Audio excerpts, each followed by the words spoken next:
जीवों पर, भक्तों पर, या जो तपधारी थे ऐसे योगियों पर, जब भी उन पर इस प्रकार की कोई आपदा आई, उन्होंने प्रार्थना करी, विष्णु भगवान ब्रह्म का रूप धर के आए और उन्होंने उनका संहार करके, क्या उन्होंने उस कर्म को अपने सिर नहीं लिया? लेकिन उनकी भी जिम्मेवारी है, पालना करते हैं वो। शंकर जी की भी जिम्मेवारी है कि संहार करते रहते हैं, उनकी तीनों की ड्यूटी लगी हुई है।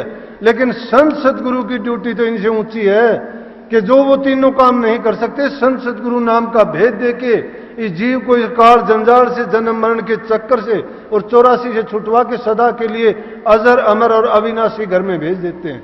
आदि घर सूरत का वो है जो पार ब्रह्म में है।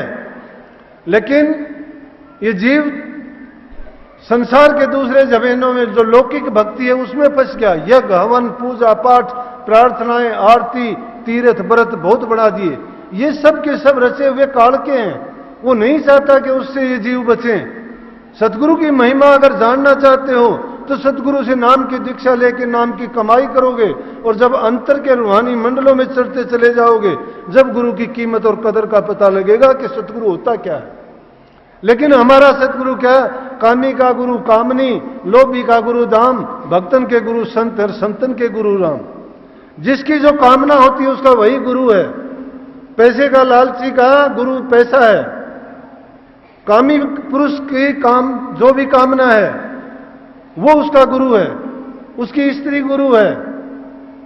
कबीर साहब कहते हैं, नर पशु गुरु पशु, वेद पशु संसारा, मानसता को जानिए रजा को विवेक विचारा।